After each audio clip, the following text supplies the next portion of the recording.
Okay, Rakush, we got an episode. All right. Let's go. I'm just gonna.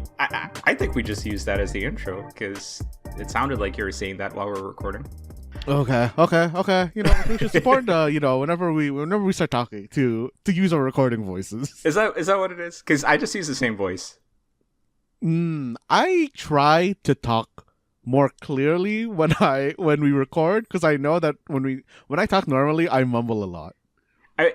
That is fair. I will admit sometimes I listen back to an episode of The Mistake Zone, which you're currently listening to. And I do think to myself, wow, Rakush, you're speaking really slow. So I do kind of feel that sometimes. So if you guys feel like I'm speaking a little bit faster today, it is because I'm now in my head about this. So I played myself into it's like the telephone voice, right? Like that's I think that's the kind of voice that I try to use when I'm on the show. See, telephone voice to me just makes it sound like you're trying to sound like a robot. Well, okay. I thought you were gonna say sound white, but yeah, you know what, Matt Alba. Let's move on from that. I think it's best if we abandon the joke at this point. But it's just a 2-man show this week. I kind of wanted to talk about that. Unfortunately, what's happened, Matt, is daylight savings happened, and we're in the spring forward period. Except Jaren's currently set his phone to constantly fall back, and so he's stuck in this spiral right now where like he just keeps losing an hour, and so he's stuck in the past. He's stuck in the past. Yeah, like there's a little bit of a time syncing issue that's going on here.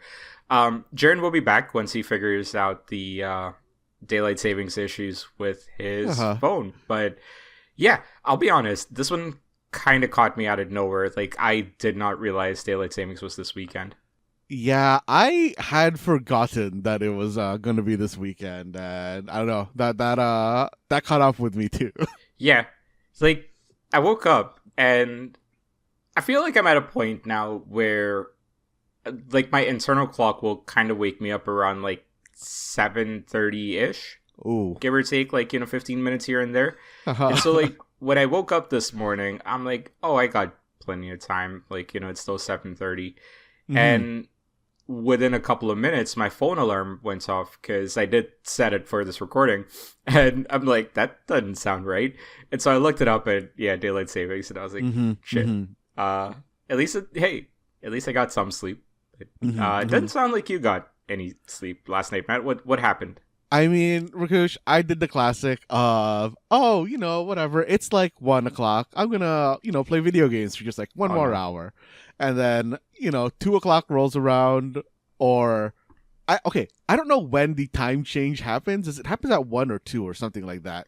But next thing I know, I look at my clock and it's 4:30, and I'm like, oh, oops. So you haven't slept at all. We record the show at like 10, by the way, for just so some background info. But yeah, I also did not sleep that early. I think I fell asleep around like 6. But I don't know. It caught me. But Rakush, if we were in BC, we probably won't have this problem anymore. Yeah, so the thing you're referring to is that BC is looking into getting rid of daylight savings time, or is in the process of getting rid of it entirely. I think they have officially, like, okay, I can never remember if daylight savings time is what we are in now or what we were in like the hour ago, but they have officially made it so that, when I think November is when it changes again, or would change again, they are not going to be changing anymore. I think they've officially like put that in. I feel like we should look that up. Like, what is the actual time? Is it the fall time or the spring time? I'm going to fall, do this it's live like on spring air. ahead and then fall behind. So it's it's sort of like, what is the real time? Which one? Oh, that's what you mean. That's what you mean. Real. Which time is real? I have literally just searched into Google daylight savings. Which one is real? Oh man, that reminds me of that Tumblr post where someone's like, "Oh, it's kind of crazy to think about the fact that that nighttime is the default time, and that daylight only happens to us because we happen to be beside a star." Yeah, that is kind of wild. I hate when people put thinks it's the perspective of the universe. No, this universe is centered on me and video games. That's all this universe is about.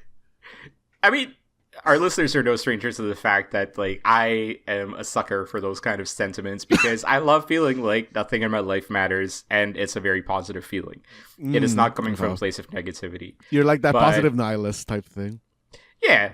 It's just sort of like, I don't know. Like, when you realize that everything is so much more vast and so much more timeless than you will ever be, whatever you make of your time is entirely up to you, right? So, like, it's a very freeing experience in that sense. So, nah, bro, you're thinking too small. You think too small. You got to grow into the universe and go for total universe level domination, Rakush. After you stop playing video games, yeah. Of course. I looked it up on Reddit, and yes, there is a Reddit post under, fittingly enough, "Are No Stupid Questions." Of course. By user Musically Maniacal. Which daylight savings time is the real original time? Did we set our clocks back or forward first? Will the sun now be at its highest at 1 p.m. instead of noon for eternity? This is from 3 years ago. I don't know where this person resides. First comment, there is no real original time, but as the name suggests, standard time was the standard before daylight saving time was introduced. That's a BS answer. I forgot that's what the other time is called. Oh, the standard time? Mm-hmm. Yeah. The sun is only at its highest point at noon in the middle of the time zone in winter time, so it's slightly arbitrary anyways. Oh. Ooh, so maybe the winter time might be the right one. The winter is the real time. Yeah. This one seems like it's got 4 paragraphs, so I'm going to read through this live on air. There's only one daylight savings time. We're using it now in most of the world that observes these things. Standard time for the US was in effect from November to early March. Standard time is when our clocks actually say noon at the time the sun is near the highest point in the sky. The daylight period is close to even, with the same number of daytime hours both before and after noon. In daylight savings time, we shift our clocks an hour. Our clocks say noon about an hour before solar noon. We get less daylight before noon than we do afternoon. We shift an hour of daylight from morning to afternoon evening. Yes, if we have constant DSC, then solar noon will happen closer to when our clocks say 1 p.m. Look at us. Fact-finding here on the Mistake Zone.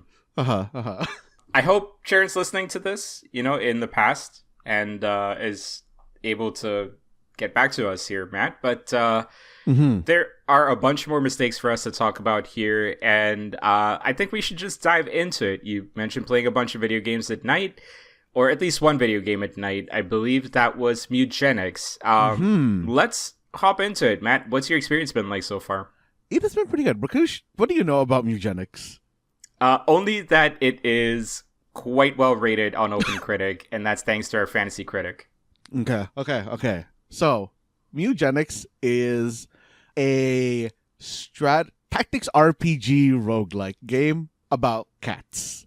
Sorry. You said like 4 different genres there. Tactics. It's a tactics RPG. So kind of, tactics RPG, kind of in the same realm as, Fire Emblem or, Final Fantasy Tactics. Yeah. And it is a roguelike. And then it is also tagged cats because... Cats, yes. Steam has a cats tag. Right. For some reason. So not to be confused with the dog genre. Okay, I don't even know if there's a dog genre, which, sorry, Rakush, I gotta do some fact-checking right now. I like that this episode is just gonna be like 80% fact-checking live on the air.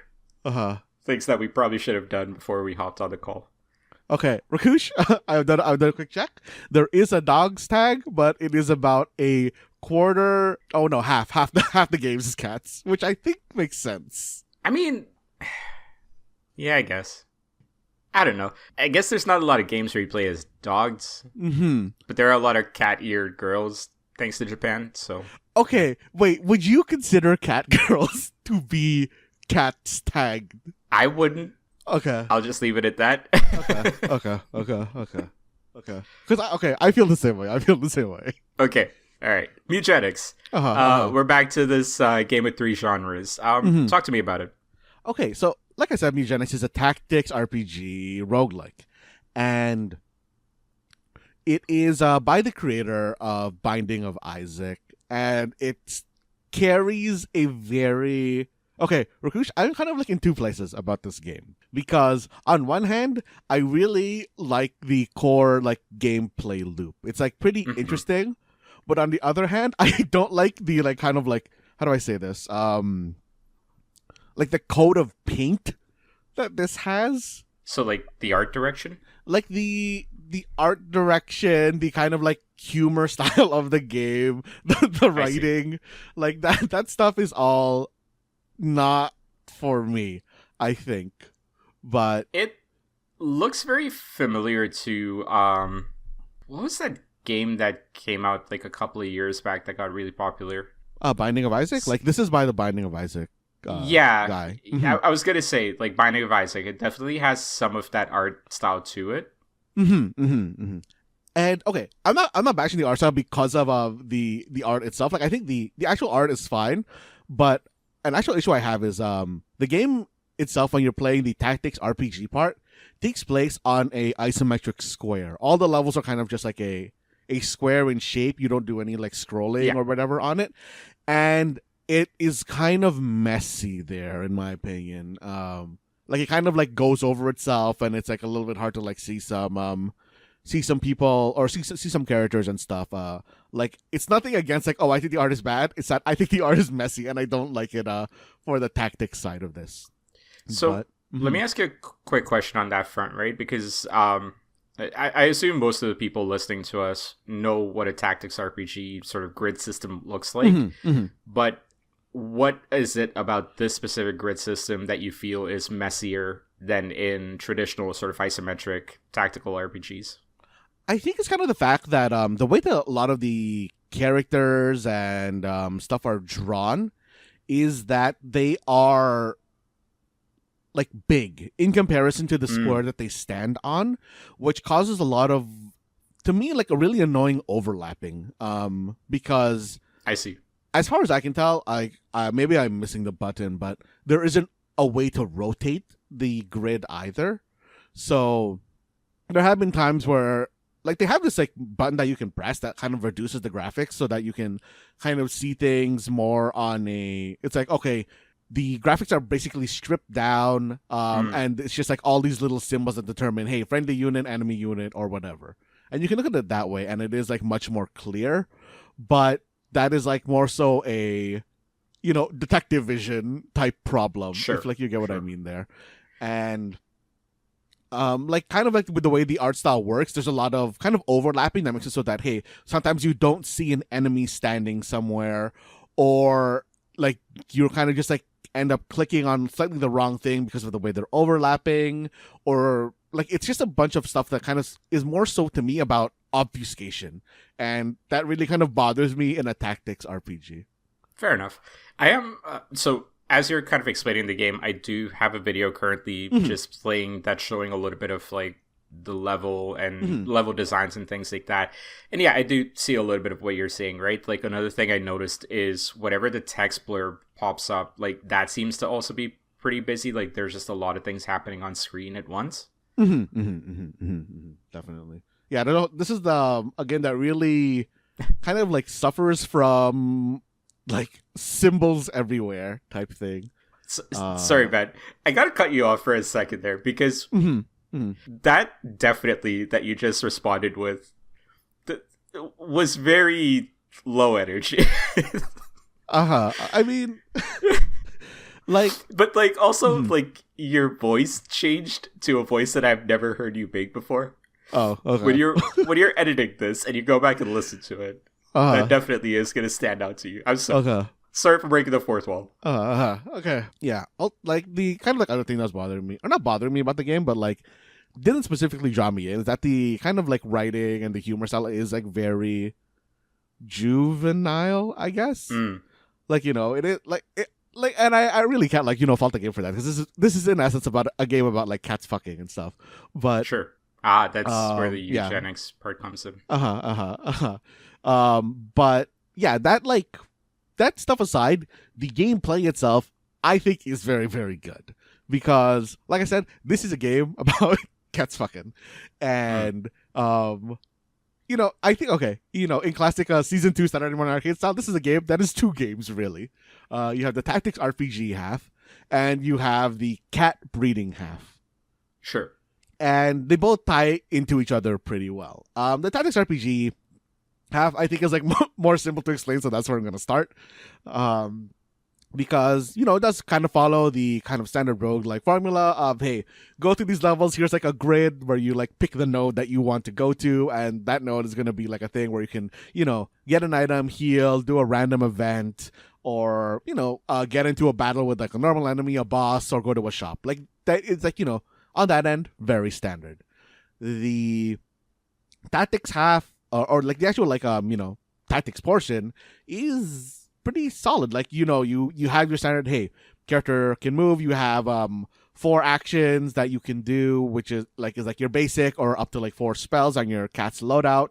Your cats can have passive abilities, and your cats can like wear items. And in classic roguelike fashion, like, you are trying to make all your random pieces fit together in a very nice way to create a broken build.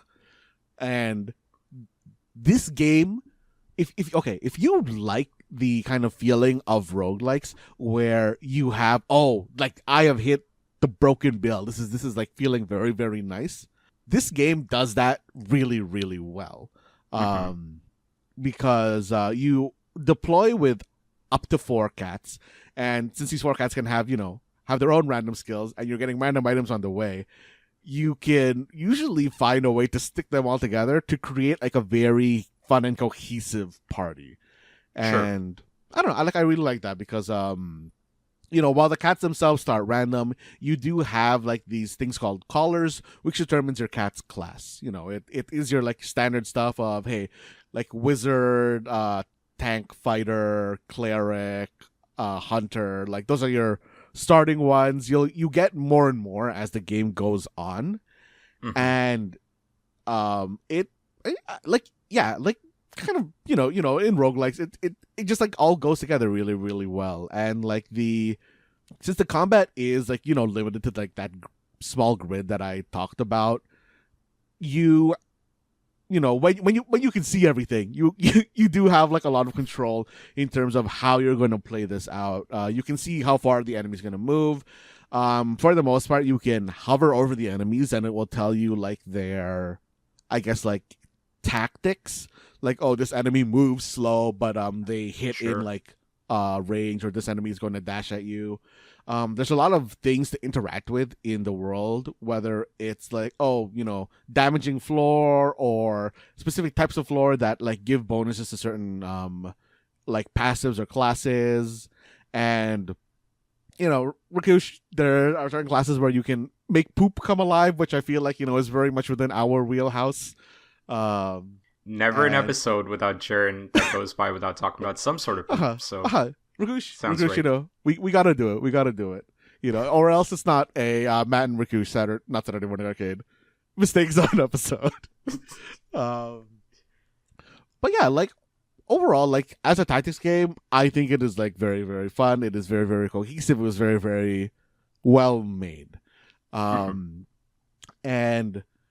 kind of the way this integrates back into the cat breeding half is that when you bring cats on a roguelike run, if they are alive at the end, they come back with you to your house, and then they cannot go out into the roguelike mode anymore. They are now like parents.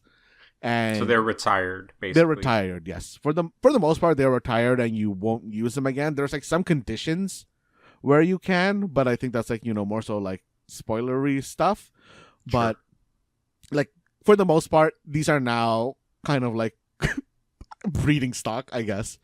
And what you do is that you kind of just like leave them in your house. You put them in rooms together, and then they're gonna like start fucking. And you are basically just playing the RNG lottery, where you are looking at their stats. You are then like looking at like what skills and stuff they got over the course of like leveling up through the roguelike journey. And there's a chance that they will, pass those down to a kid. And now you're, very much like any other thing where you're breeding animals, you are now trying to play with cat eugenics and create the ultimate kitty. Rakush, they don't, this, it makes sense when I look at it now, but there is a point in the game where you can, they don't want to inundate you with a whole bunch of kind of complications. But at some point, you get the ability to see your cat's like ancestry tree, and Rakush, my cats don't have an ancestry tree. I did not consider like inbreeding when I was when I was setting up these cats at first, and so inbreeding is a mechanic. Inbreeding is a mechanic. Okay.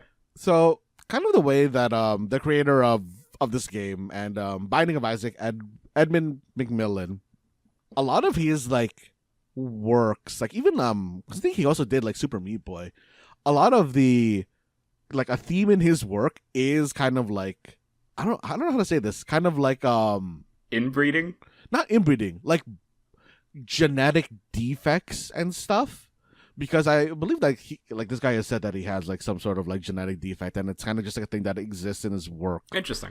Okay. And like that is kind of just like a thing that exists here. Like while you normally would associate like kind of like inbreeding with being bad, you do kind of like get stuff in here like when you do inbreed, you kind of just like get kind of like quote unquote debuffs, but they are kind of less debuffs and more so kind of like shifted stat allocations, right?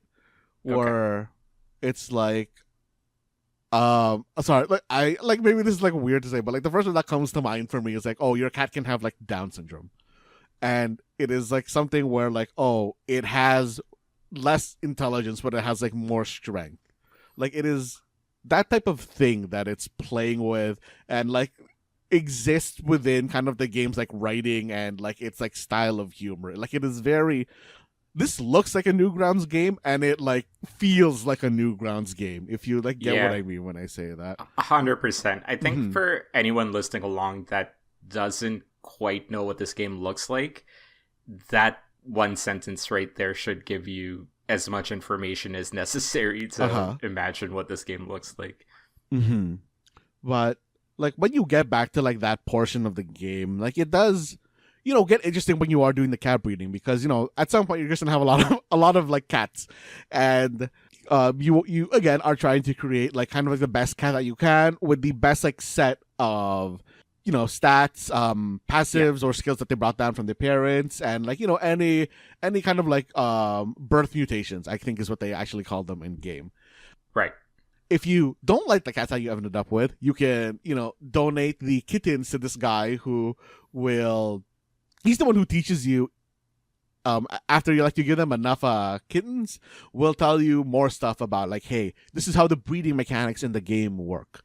When your cats are like adults, they, have like ages and stuff, and then there's certain other NPCs that you can give like, oh, this person wants like older cats. This person wants cats that you brought to like this certain level within the roguelike portion.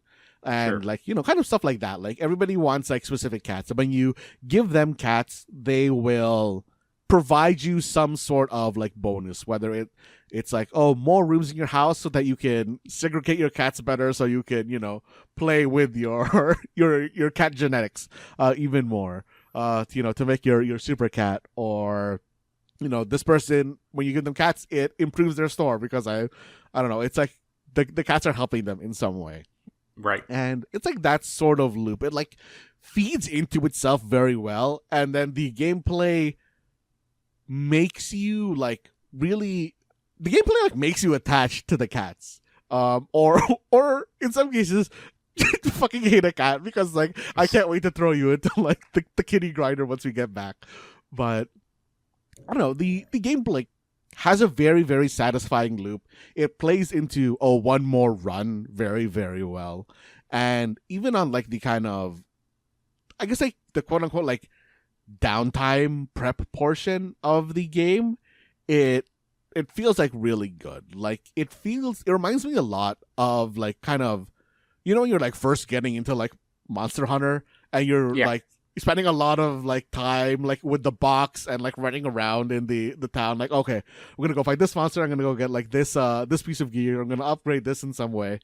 And like I don't know, it feels like just like very, very good on both ends of it's like gameplay, like I guess like gameplay pillars. And I think that's like very rare for types of games that are like, oh, we're actually like two games in one. So I guess like the only question I have from this, and it's like you've certainly painted quite an interesting picture for this game as well. It sounds pretty cool for anybody that wants to check it out. Mewgenics. A lot of the game that you described hinges on sort of like the randomization working correctly, right? Like as far as sort of like actual baby making part, or like the kitty making part, or like, getting the right characters into the teams and things like that, right? And it's all kind of like I guess like to kind of summarize like my thought in the question a little bit, how strong is that part? Because of how many things hinging on it, it feels like that really needs to function at a very high level. So like, how does the randomization feel in this game? The randomization feels like pretty good. The class collars that you can attach to the cats when you bring them out plays very well, because when you attach a collar to a cat, not only will it give the cat like skills and stuff, it will also give them stat boons and like debuffs. Like for example, if you want to turn a cat into like a fighter class, that will give you more melee attack damage, more movement range. It will reduce your like int. It'll reduce your like ranged damage. Sure. So just adjusting that hexagonal chart, right? And with the cat's kind of randomized stats, you are kind of like playing that game of, okay, do I want to make this cat do something that it would like super excel at, or do I want to like attach a class to it that will balance it out? And then kind of with the roguelike part, it has a very simplified kind of roguelike tree where there's very clearly labeled a like normal route and then a hard route.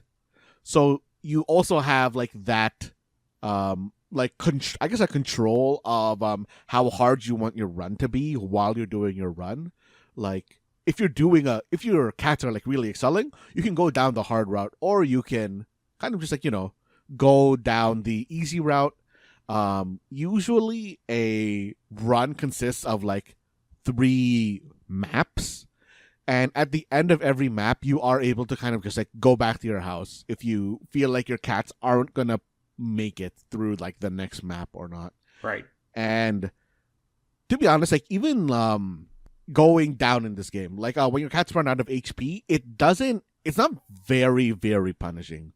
Because in the roguelike half, when your cat runs out of HP, it doesn't die immediately. It kind of does a D&D sort of thing, where now you're on like death saving throws. Yeah. So your cat like doesn't immediately die. You have like 3 turns to finish combat, and for me, on average, a combat usually is like a normal combat is usually 2 to 4 rounds. So usually your cat is going to make it out. When they do go down, they kind of like, get like a broken leg or, broken tail or something. It like lowers a stat. But that always kind of plays like pretty well, pretty interestingly. And then there are, kind of this game that does a very good job about playing around with its like bonuses and stuff, because there are a lot of things where like, like if your cat has like gone down in battle, you can use this to like give it a buff, or there are specific NPCs who want cats who are like battle hardened or whatever. And I don't know, it plays very well into itself. Like it all feeds like pretty well. And while the RNG is like pretty huge in scope, it is kind of the RNG where like it it only really affects a very small thing, but all the small things like together are a little bit under control, and you have a little bit of like more control than you would think with regards to just like RNG in general. Awesome. Any last words on this one? Anything else you wanted to kind of talk about with this game? Because it sounds like you really enjoyed your time with it. Sounds like you're going to continue playing it. So yeah, how did you want to kind of finish off the segment? I don't know. I think it's very, very good. Like I do kind of unfortunately think that it does take a little bit to like spin up to like really kind of like get what's going on. But if you're feeling at the start that you aren't really jiving with the game, like I think for me, and I honestly think this is a very high number. I think around like the 7-8 hour mark is like where it really started rolling for me. I'm honestly really surprised you got to the 7th or 8th hour. Was that just because you lost track of time, or like was that an active sort of like I just want to get to this point situation? Well, like okay, what I mean is that like up until that point, it kind of just feels like a normal tactics RPG game. Like it is still fun, but it doesn't really, I guess, like like show its like real mechanics, I guess, until like that point. Like that's when you get into like the meat of it. I got it. Okay. So that is Mewgenics. Matt, what consoles and platforms is this available on? I actually don't know what it's available on. I am just playing it on Steam. Oh wow! It actually, as far as I can tell, is just a PC game right now. Oh, okay. Well, that's interesting. Yeah, if you've got Steam, give it a look. Seems like it's $30 US. So what is that, like 40 Canadian, like 45 Canadian? Yeah. Pretty highly rated. Matt is very passionate about it. I think like there's some games where like when we talk about it, or some whatever media there is, when we talk about it, you can definitely pick up on like a little bit of that like energy and that enthusiasm that comes out of that experience. And I definitely get that from like you talking about this game. So yeah, like I think for anybody listening, I would recommend it as someone who's not played it because Matt seems pretty high on it as someone who has played it. So that's Mewgenics. Matt, here's what I do know about Mewgenics. It is, as I mentioned, very highly rated and was, I believe, the first game in our Fantasy Critic that actually led to points. I think so as well. Yeah, so we're going to take this as a quick Fantasy Critic update here. Mewgenics, owned by Sofa King Interactive, that is Mark Quintos. He has this, and the Open Critic score is 89, which currently sits as the second highest rated game out of all the release games so far. That is out of 4 total. Man, I'm looking at the release games. All of them are like really high. I see it. And then you have my dinky Mario Tennis Fever. Oh man. I think like Jared nailed the pre-release hype and the post-release down on that one perfectly when he described it as like every time there's a Mario Tennis game, there's always that enthusiasm. I believe someday Mario Tennis will be what I perceived it to be when I was a child. I feel like here's the thing with those Mario sports games. If you like them, or like if you love them, you're gonna love them, right? Anything else, it's just niche. Like anybody else is just gonna be like, yeah, it's just a niche game. Like they might not truly understand it. So I think you can get away with saying something like, the people just don't know, Matt. The people just don't know. I mean, Rakush, I'll be honest.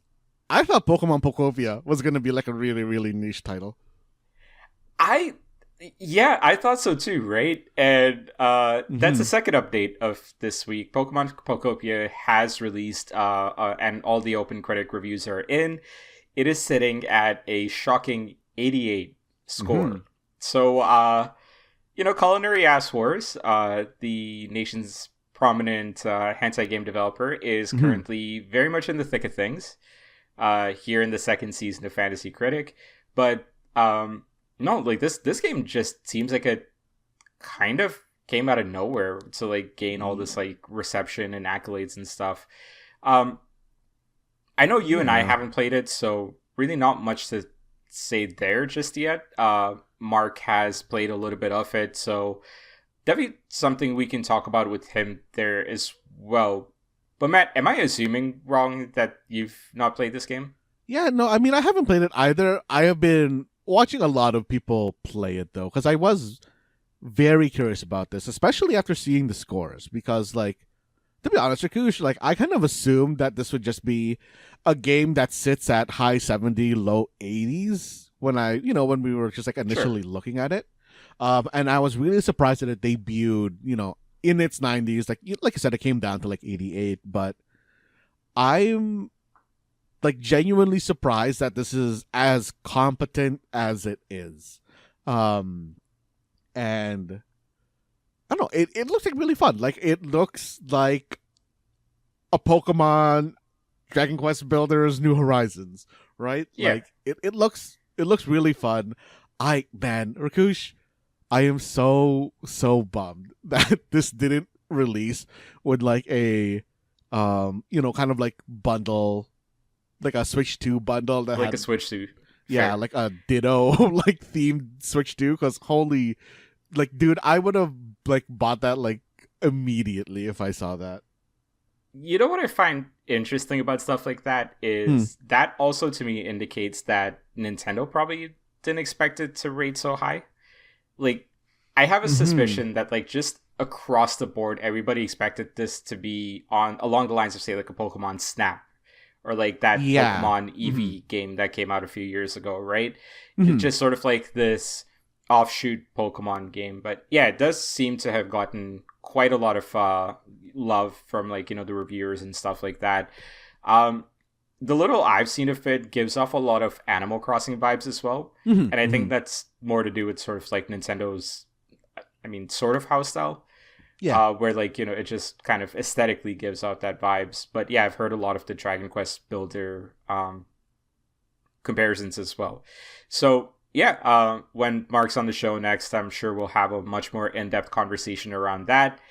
As the CEO of Culinary Ass Wars, I'm very happy about the score. I have zero complaints about this one being a pleasant surprise for everybody. It wasn't a pleasant surprise for me because I believed in it. For the gamers, for the hashtag gamers, they've risen up and they have shared their opinions on this masterpiece here. So Pokemon Pokopia currently sitting at 88 open critic score. Yes.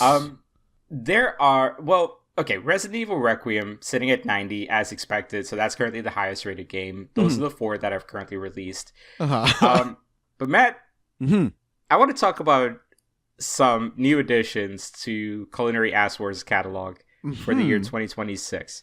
You see, there's been a lot of interesting talk that has come up recently around a couple of games, including Mixtape, which has received a release date in May 2026. Glad to announce that one. We feel confident about this one.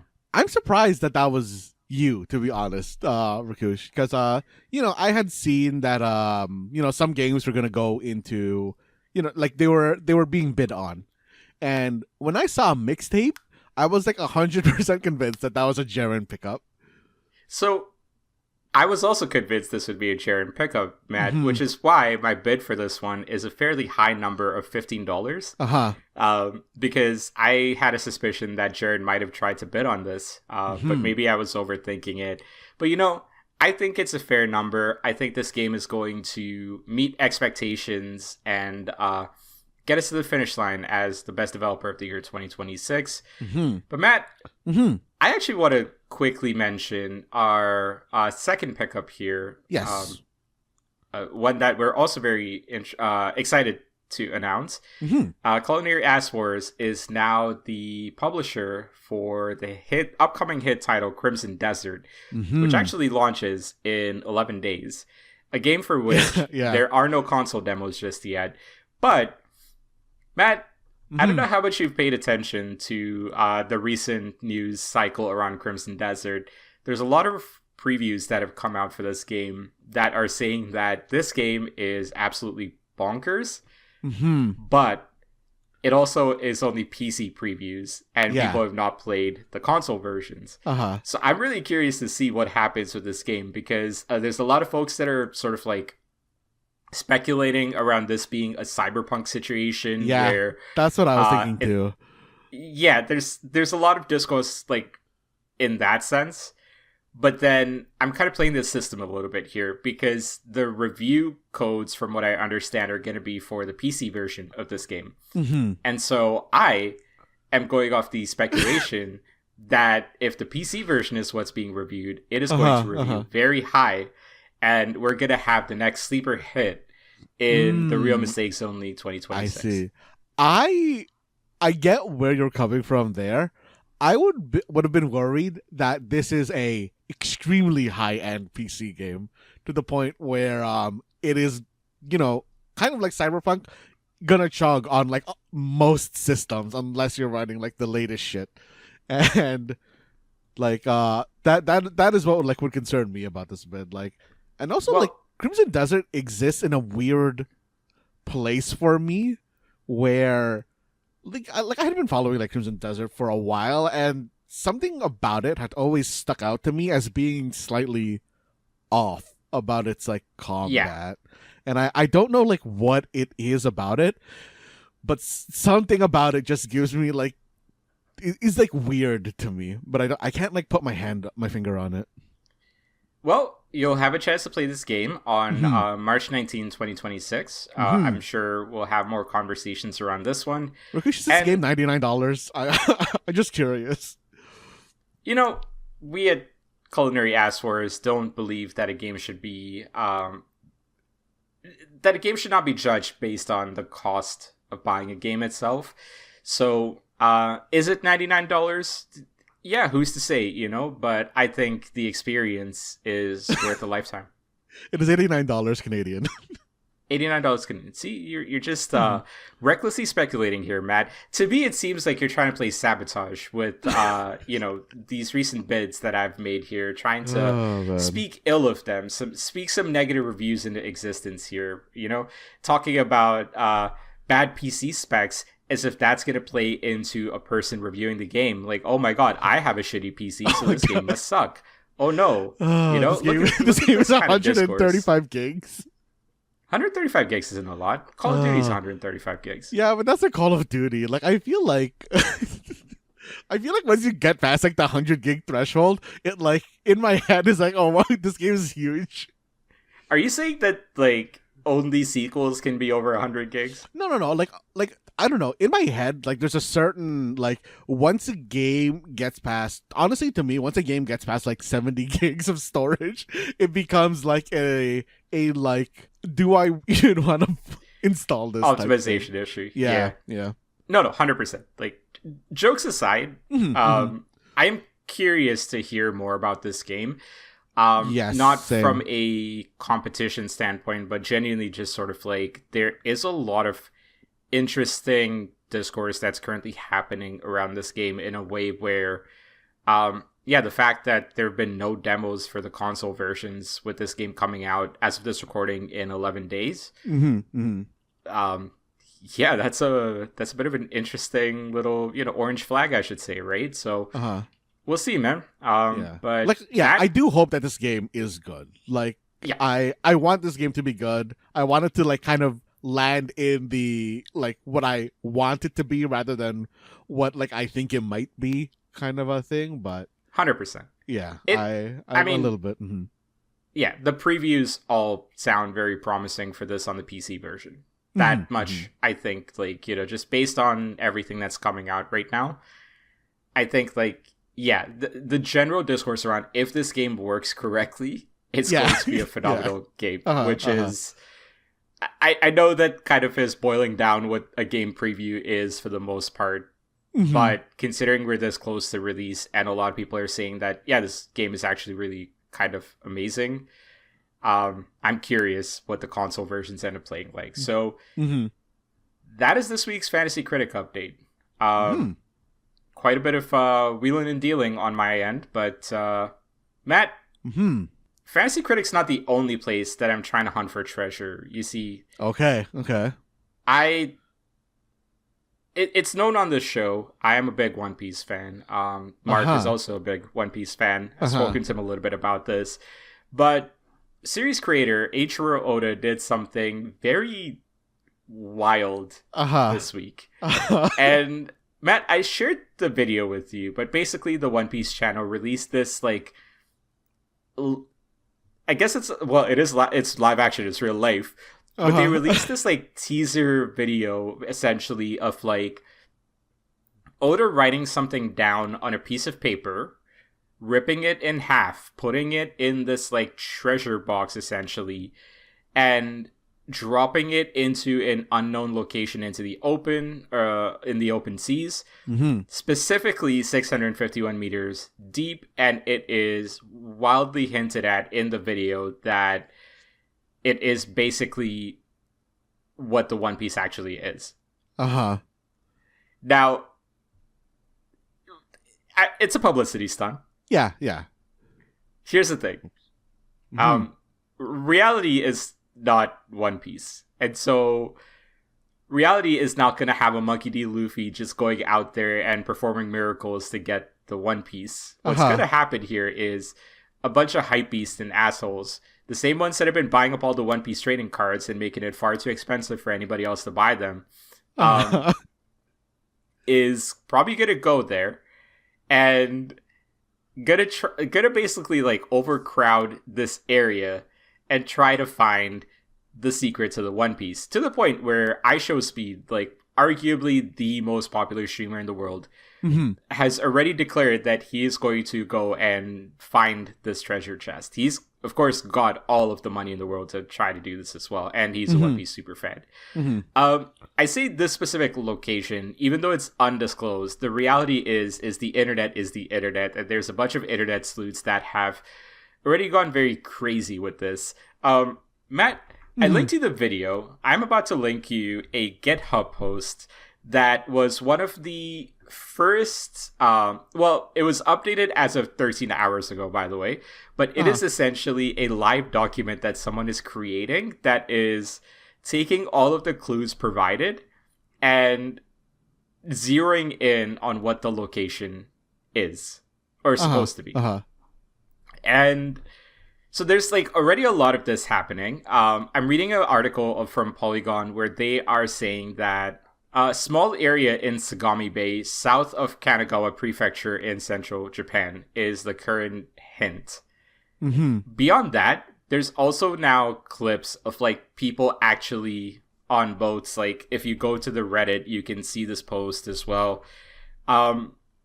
There are people already, like, you know, on boats, like, sailing out to the seas. That tracks. It's crazy. It's everything that, like, you expected to happen actually happening. Now, how are they going to get 651 meters deep? I don't know. Okay. Rakush, how many people do you think are going to die trying to get this? So that's kind of where all of this is in my brain leading to, is how quickly are, like, Funimation, Jump, Oda gonna have to release a statement saying, hey guys, never mind, that's actually a fake. Because I have to imagine they understand the legal ramifications of if someone dies in the pursuit of this, it's real bad press, right? Or no press is bad press, Rakush.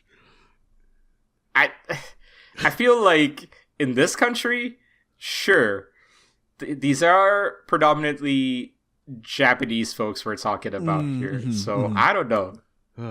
I mean, it's, like, still, like, it's hard to get down to, like, 650 meters. Like, you definitely need specialized like, equipment for that. And yes, which is where IShowSpeed comes in, because if anybody has the money to get specialized equipment to do this nonsense, it is that bad, right? So, like, I could 100% see it happening. Also, who's to say that some marine biologist or someone that works in the Marines isn't just a big One Piece super fan and is gonna, like, mobilize the entire army to, like, go and pick this shit up, right? Like, I don't know what the end goal of this PR stunt is. It's really fascinating. I found it really entertaining, But I am also waiting for this to end up being the usual thing where it's like, all right, everybody got too serious about this, wrap it up sort of stuff. Like, I'm very sort of tepid about this in that sense, right? So, like, I'm curious where this goes. Kind of same. Like, I am interested in seeing what does happen from this. So, I'm assuming you are going to stay updated on this, right? Yeah. Hey, listen, if I'm not on next week's episode, it's you drowned. Yeah. Just I drowned looking for the Dragon Balls. No. I mean, Rakush, in what is it? September. Maybe if they haven't found it yet, you can have your try. October, but yes. Oh, okay. Oh, that's gonna be a cold die. That's gonna be a cold die. Listen, we're Canadians. We can handle the cold. Matt, there's one thing that I want to bring your attention to in this GitHub link that I've shared with you, right? Okay. Because if you take a look at some of the things that they are, that the person is looking into, there's drop locations based on level of confidence. There's drop dates based on sort of like tracking information, the weather, the ship, the cargo ship. But then there's the shrimp. And I gotta tell you, Matt, I'm having a lot of fun looking at the name of the second shrimp, the Pandalus nipponensis. Okay. Oh, the shrimp. Okay. I just like that it's basically Pandalus Japanese. Oh man, it's really good. That's good. And this is how detailed like the search is ended up being, right? Like there's a to-do list here of 3 things still to be done. Find out the model of the exact drone model used for aerial shots. Its FOV would immensely help with almost everything. Filter selected dates by cross-reference with weather report. That's also crazy. And then finish the Sagami and Surga base sections. So, like, essentially figuring out, like, is this actually that area or not? Also, I love that the ongoing joke is basically, can we get the GeoGuessr guy on this? He would find this in 2 seconds flat. Which I kind of have to agree with. You might have a hard time with water, but I don't know.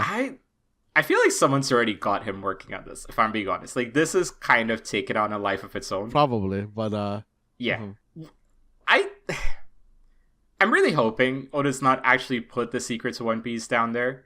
But also, the way the video is edited, he rips off one half, but you don't actually know which half he puts into the treasure chest. Wait, I thought they showed, like, the half that remains. Is it, like...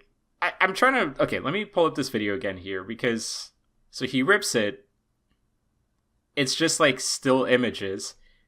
It doesn't show you which part of the ripped paper he's putting in the treasure chest. No. Okay. At, like, 49 seconds, it shows you the ripped paper and then the chest. Oh, yeah, right? yeah. Okay. So I'm assuming that, like, it's that bottom half. Here's my hope. It's more of a goof than anything else. I am hoping that is misdirection and that he's actually put that first half of the piece of paper in there. And he's kept the second half to himself, which actually says what the One Piece is. Oh, that'd be crazy. That first half is like... I mean, oh man. that would like tilt. Yeah.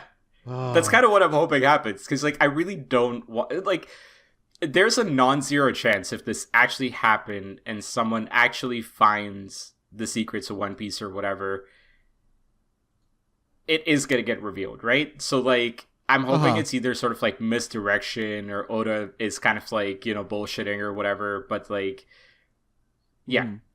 Now, in a meta sense, it is cool that they're doing this for the 600 billion copies sold, but also means that, like, we are probably really close to finding out, like, what the One Piece is, which is pretty phenomenal. Like, if it happens within the next, like, year and a half, I think, like, we're in it, like, yeah, like, this is insane to think about. The fact that, like, we might know what One Piece is in, like, the next, like, 18 to 24 months. Do you think it will be that long? It's One Piece, so yes. That's actually short by One Piece standards. I mean, I was kind of, like, assuming that, with this kind of like a publicity thing, that the answer to this would, like, get revealed in like the actual, One Piece manga within, like, half a year or something. it's possible, like never say never kind of thing. Mm-hmm. I would be very shocked if it's in the next 6 months, based on where the arc currently is. Mm-hmm. I mean, okay, I guess like yeah, cause like I guess like I don't really like like read One Piece. Does like One Piece like have a lot of spoilers happen like with regards to it, or is it usually like pretty well kept, like where the series is like supposed to be going? Do you mean like between the anime and the manga? No, I mean like manga specific. Like is the kind of like overall story kind of like kept pretty well under wraps in terms of like leaks and stuff? Yeah, to be honest, like I don't think I've ever come across any mangas that get like leaked, right? Like it's not like a Marvel Studios movie where it's like you can basically find out the entire plot like a year in advance. I think in this case, yeah, it's pretty well kept. Like it's a pretty well kept secret. Even like the stuff that like readers theorize on, they're only theorizing on that with like obvious hints and nudges and stuff like that, right? So like it's honestly in a really good place in that sense. Like you really, even to this date, are like ended up left guessing a lot of times. Okay, it's really cool. So yeah, even after like all these chapters, the fact that like you still cannot like safely guess what the One Piece is, I think is really fascinating. Nah, dude, that fucking sucks, dude. That sucks for you. It does not suck for me. It's great because I don't want to get to the point where it's like, oh, I know what the One Piece is, just get there already, sort of thing, right? Like I do think that it is still really interesting that like we're getting bits and pieces like little by little that like it is getting tied to, like, we know that it's tied to a few certain things, yes, but like there's so much more happening in this story right now that's also just as interesting, that like it could be anything and we still don't quite know just yet, right? Like even when like Luffy ended up turning to Gear 5, like the way they handled that was very different and like, you know, than anything I would have guessed they would have done. So yeah, but let's save the One Piece talk for, again, a future episode. Do want Mark on here. The live action season 2 is coming out soon as well. So yeah, for our listeners, a bit of a teaser there as well. You're definitely going to hear us talk about that quite a bit in the next couple of weeks. Matt, I want to move on to the next topic here. And it is about a movie that I just actually recently watched in theaters. This movie is... I'm going to take a look at if it's still in theaters right now. Yeah, it's not in theaters anymore. There's just one in like Hamilton, Ontario that's playing it. It's a Japanese film titled Kokuho. It is directed by Lee Song-gil. It is distributed by Toho. And it has the largest live-action box office in Japanese history. Now, this movie... just released in theaters in Canada in like I want to say most of February, essentially. So I watched it a couple of weeks back.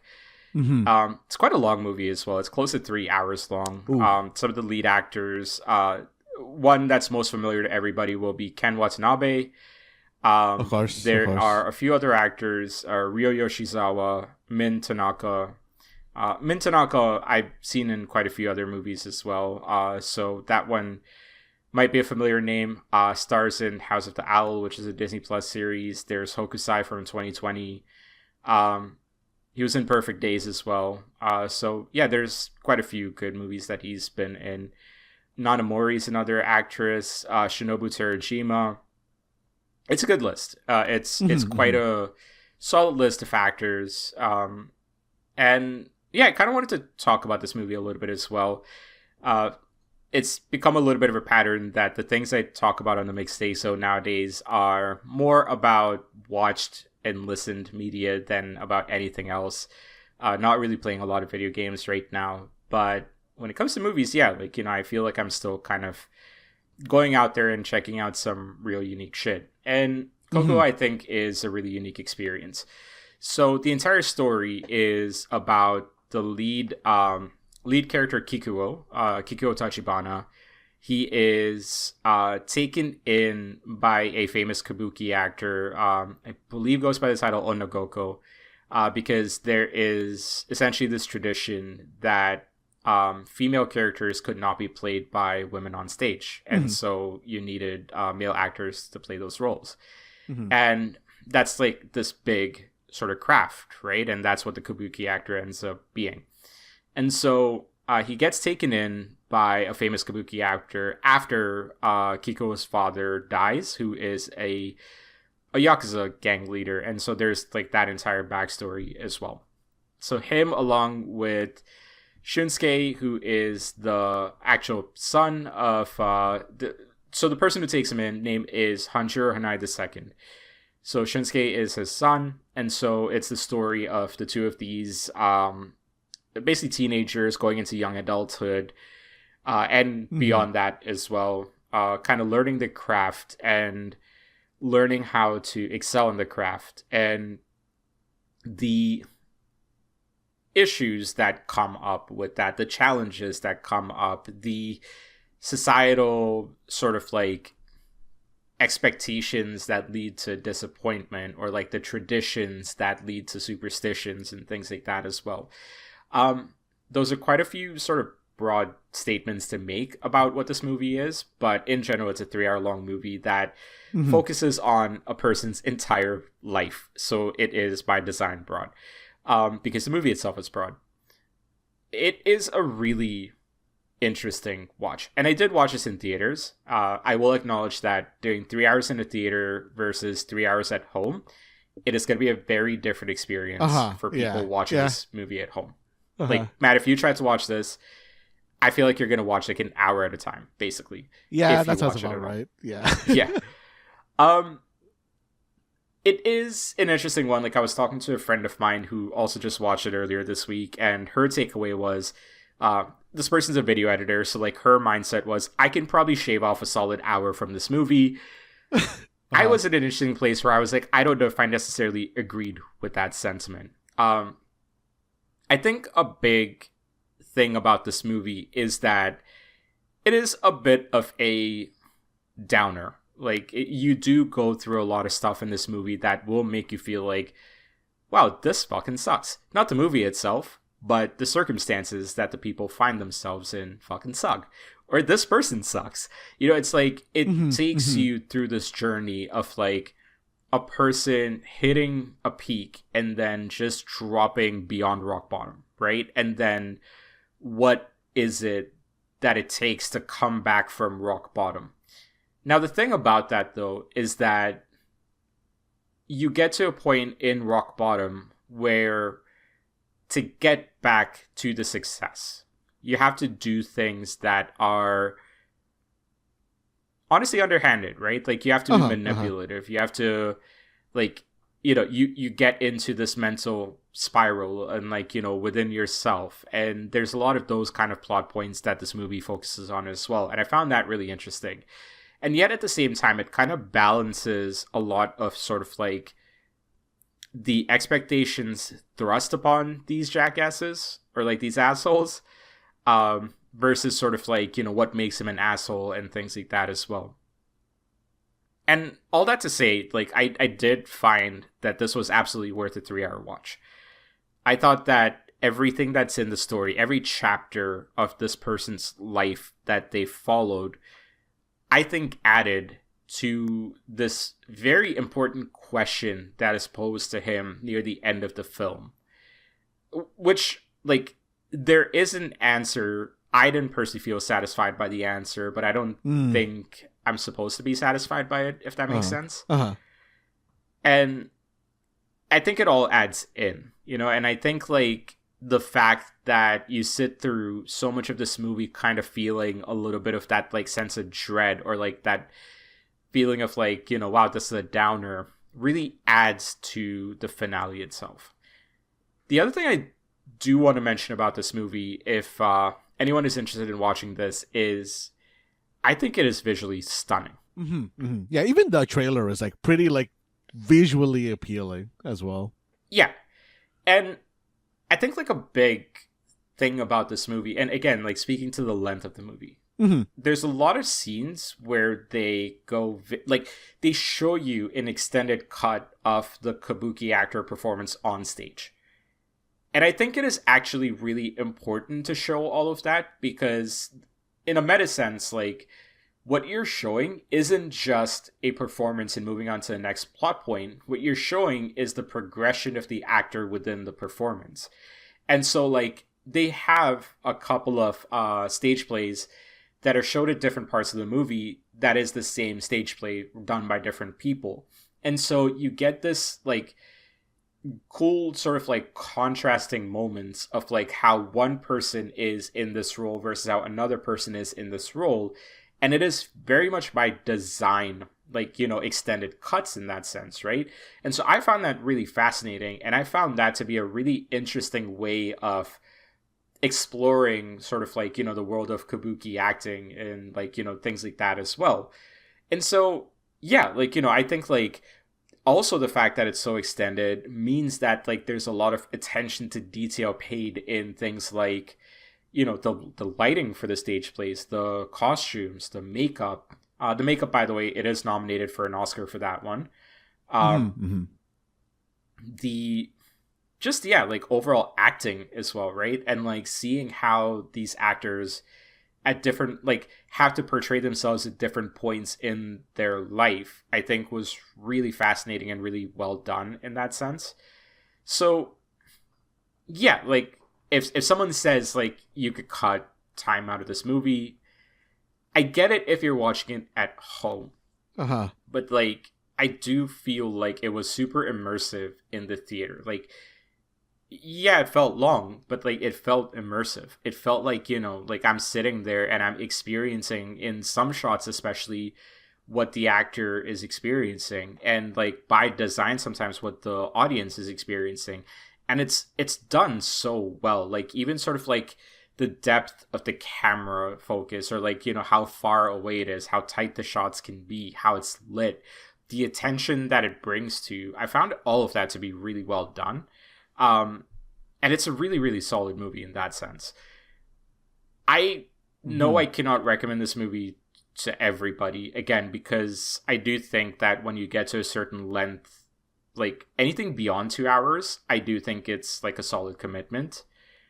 But yeah, like I really loved this movie. I really loved like everything about the acting. I loved everything about the story. And what I mean by love, even though I've mentioned like feeling like, wow, this is a downer, or wow, this guy's an asshole, it's all deliberate. And I think like the intent of the director is executed really well in this movie. So yeah, I highly recommend watching this one once it gets the home release. Name of the movie is Kokuho. It is currently not available on home at like for home release just yet. It's finishing up its theater run. We'll have more, I guess, on when it actually is available. But yeah, it's also, if you do just look this movie up on Google, like you're going to get an interesting sort of contrast for the reviews as well. And like Rotten Tomatoes has it as 93%. Rotten Tomatoes is typically like their critic ratings and things like that. Fairly high.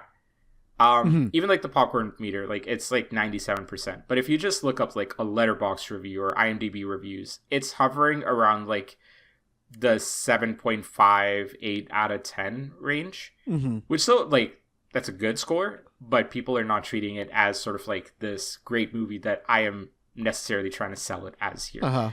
So I would say read up on it. I would say read up on the reviews and see exactly what they're talking about that are non-spoilerish.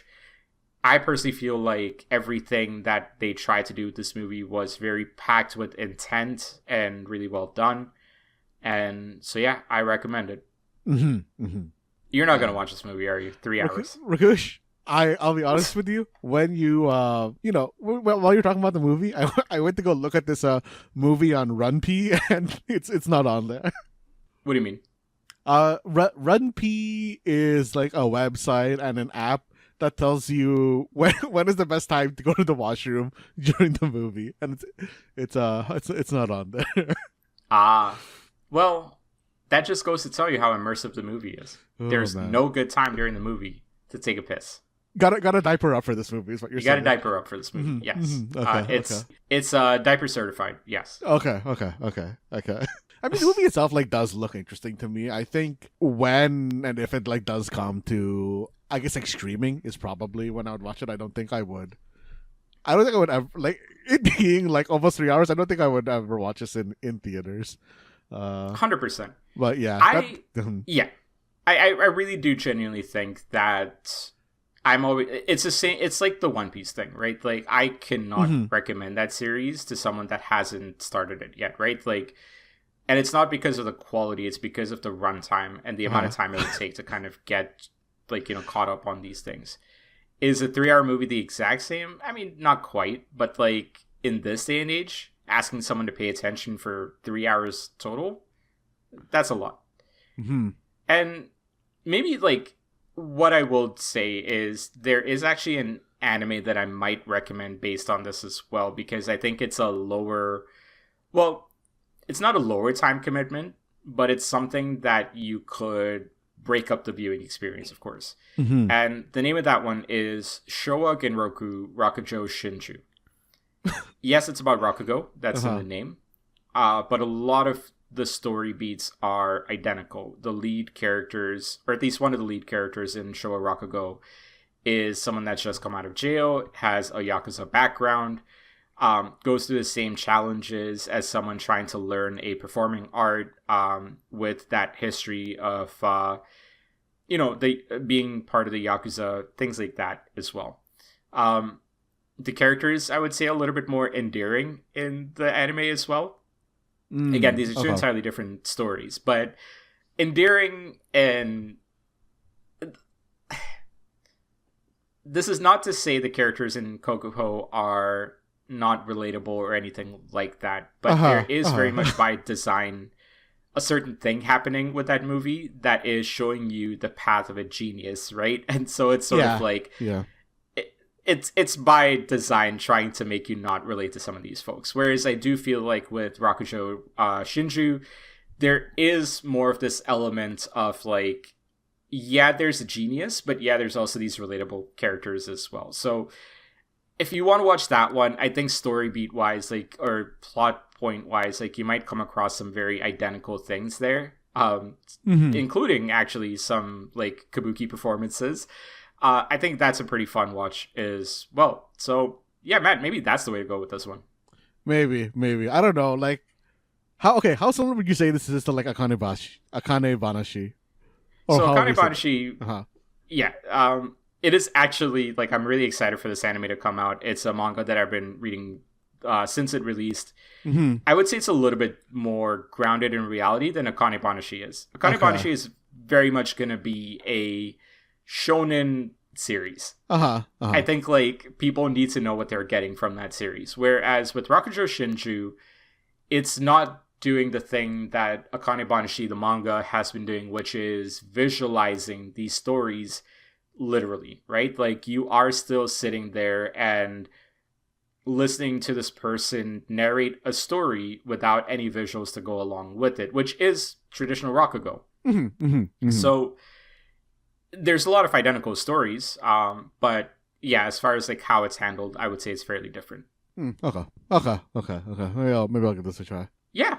So performing arts, the episode. That's what this one was. And cat eugenics.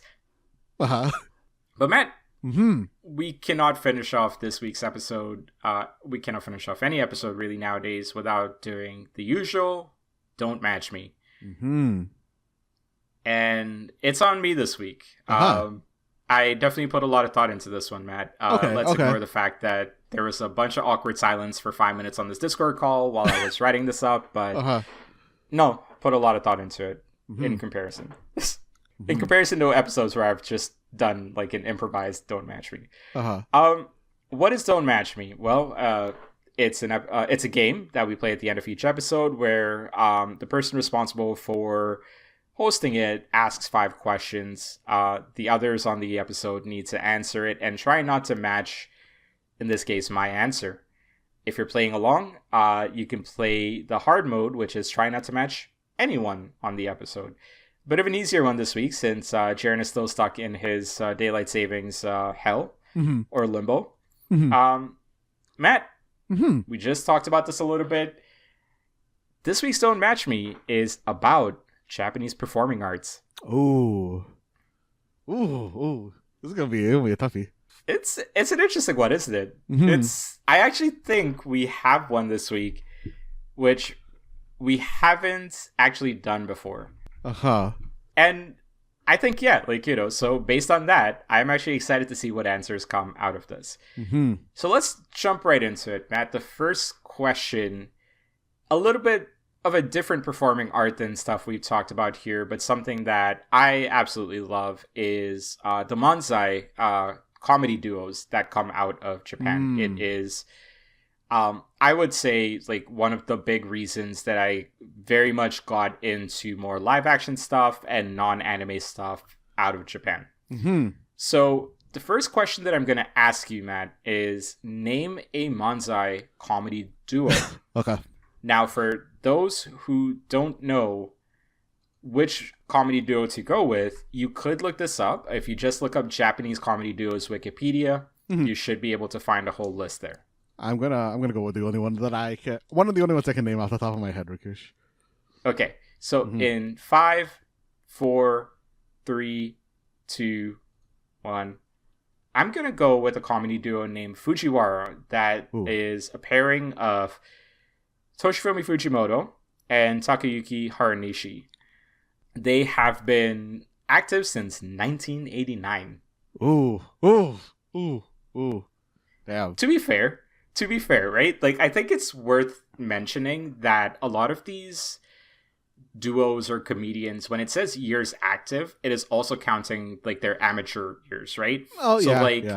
These two were born 70 and 71, and if they've been active since 89, that's counting essentially from like they were 18 when they started. So make it that what you will. It's not necessarily like that old.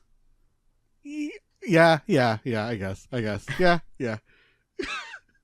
Matt, which one are you going with? I'm gonna go with Football Hour. Oh, nice. Yeah, with I don't know their full last names. Like with Goto and Iwao.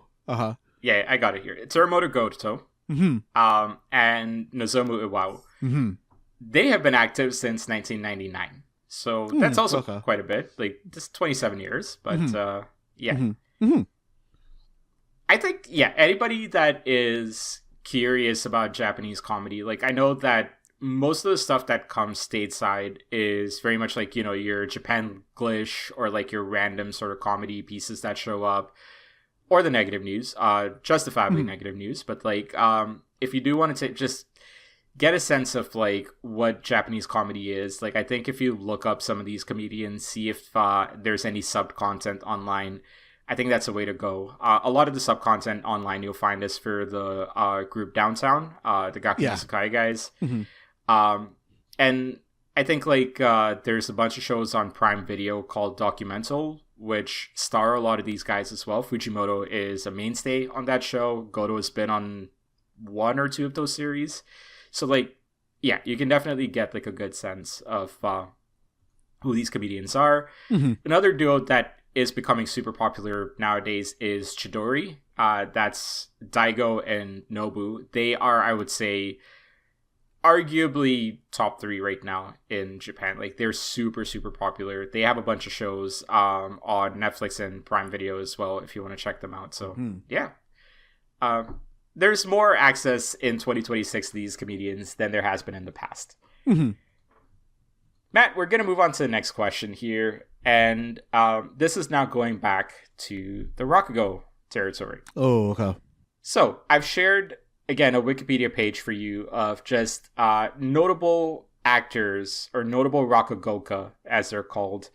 And Matt, I just want you to name one of them. It could be from either the Edo section or the Kamigata section. The way it's broken up is Edo is Tokyo, Kamigata is Osaka and Kyoto. So kind of your standard sort of typical split of like Tokyo and Osaka there.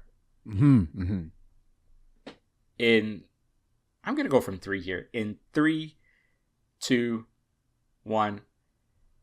I'm going to go with someone that is a regular on Gaki no Tsukai, that is Tsukite Hosei, formerly known as Yamasaki Hosei. And Yamasaki Hosei was he was a comedian, is a comedian still, but he took up Rakugo as sort of like his mainstay performance art, and changed over his name to Tsukite, as is tradition. Once you get to a certain level of recognition, you take on your master's last name, basically. Your mentor's last name, I should say. Matt, who'd you go with? I mean, I'm going with someone who I think just has a really cool name. I'm going with Kairakute Black One, which is, from what I see, a white dude, which threw me off when I opened up that picture. Yeah, Japan's first foreign-born Rakugoka. Interesting. Also known by the name Black Ishi, which is also quite an interesting name for that character. Staying in the Rakugo world, Matt, if you scroll just a little bit higher, you'll see a section called Titles and Repertoire on the Wikipedia page. This is going to be relevant for question number 3. We actually, the two of us are just going to name a classic Rakugo story. In 3, 2, 1. I'm actually going to go with the one that I've heard the most of. It's Jugem Jugem. It is this one. There's a couple of clips online. Actually, there's one really popular clip from Showa Rakugo Shinju from season 2, with one of the characters actually doing the Jugem Jugem performance, and it is essentially really popular for the memorization of Jugem's full name, which, if you click on the story, Matt, you'll notice is essentially like an entire poem in and of itself. So yeah, that's the one I would go with. Matt, which one are you going with? Rakush, I remember that one as well, because that was like that was the first one I remembered reading about in Kanebanashi. Yeah, that's like one of the, I don't want to call it entry level ones, but like one of the early ones in there. Ones. Yeah. There's another interesting one that's like the God of Death one, basically. That's what it translates to in English. That's a really interesting one. Puny Lantern, that's on this list, is a pretty interesting one as well. And then, Shibahama is another really funny one as well, about just sort of like a cheapskate finding a lot of money as well. I will say, I wish there were more subbed content for Rakugo, like actual Rakugo, for me to fully sort of like appreciate what the art form actually is, because the only way I've kind of experienced it so far is through these stories that we've talked about, right? And that's not a one-to-one sort of thing, so it's a very sort of like sensationalized version of Rakugo. So something I might look up a little bit more, but I don't think really exists a ton. So yeah. Matt, question number 4. One of the stars in Kokuho is Ken Watanabe, a very famous actor. I just want you to name one of the movies that Ken Watanabe has appeared in the past. He's got a very, very good filmography. So I think it should be an easy one to answer. Matt, in 3, 2, 1. I'm going with Godzilla. God damn it again. 2014 version of Godzilla. Of course. Is it for the same reason as me? Is it because of the famous "Let Them Fight"? Like, honestly, when I try to think of like what movies he's in, that's kind of just the first one I thought of. I feel like it's that and Inception for me. Those are kind of like the first two that I think of. Was he in Memoirs of a Geisha, or was that somebody else? Apparently he is in Memoirs of a Geisha. I cannot remember him in that movie, so... was he the main character in that movie? Is he? Yeah, he's the main... like the main... like love interest, I guess? Yeah. Oh, interesting. Okay. I haven't watched that movie in a very long time. Although maybe I should rewatch it based on this week's episode. I don't know. I don't know if you need to watch it. Well, Matt, now that you mentioned Memoirs of a Geisha, we're going to exclude this from the next question, the last question. Outside of Memoirs of a Geisha, Matt, I want you to mention a movie that prominently features a geisha character. So in 3, 2, 1. I'm going to go with, and I feel like we might match again here, the Takeshi Kitano directed Zatoichi from 2003. Zatoichi translates to The Blind Swordsman. No, we did not. We did not, Rakush. Oh, okay. All right. I went with a different one. One that I hadn't heard of prior to now, but I think it has a really cool title. I'm going with The Barbarian and the Geisha. Ooh. A 1958 movie directed by John Huston. Now that I'm looking at that, this looks like it might be problematic. I think it's a problematic one. It stars John Wayne, so probably. However, the film was shot primarily on location in Japan, so well, it could go either way right now, doesn't it? Yeah. Well, I'm looking at the cast. And it actually stars Japanese actors Eiko Ando as Okichi and So Yamamura as Governor Tamura. Now, does that mean all the Japanese characters are played by Japanese folks? Maybe not, but hopefully. Maybe not. Oh, man. Rakush, I just can't remember if this movie... Okay. Rakush, do you remember the movie, The Man with the Iron Fists? I do. The Rissa one? Did that have geishas in it? I don't know. Maybe. Okay. I wanted to go with that, but I couldn't. I didn't know if that was a legitimate answer or not. I think safest bet would be to go with what's on the Wikipedia list there, but yeah, it's not a limited list. Like, there's obviously a lot more movies starring geishas as well. Oh man. And Matt. That is this week's Don't Match Me, and this week's Mistakes Zone. Oh man. Our weekly mistakes and the friends within them. I got caught twice. I got crying. Oh man, it's a rough start to Don't Match Me for us this year. Yeah. It's not been a particularly match free set of Don't Match Me's. Yeah, of 2026. Yeah. But Matt, we got next week to improve on this. But for this week, we are all done. Thank you for joining us this week. I was your host Rakush. Yo. And we'll talk to you guys next week. Rakush, did we introduce ourselves at the top of this podcast? We kind of just went into it.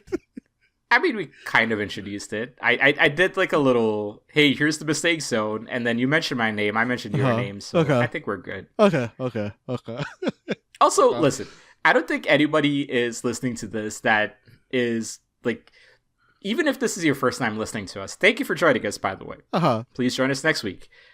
I don't think they care what our names are. I mean, when I listen to a podcast, I like to know like their names just to associate voices. But I don't know. Does it matter if someone thinks you're Rakush and I'm Matt? I mean, I guess are you saying you don't want to be Rakush? Like, we just need to have the names in there, I guess, is what's important, I guess. To know how many people are on the podcast in case, our voices sound weird when we're talking about stuff. I think it's fine. I think you're overthinking. I mean, probably. Take it away, Ben. All right. This has been the Mistake Zone, and we're all out of 3-hour theatrical releases.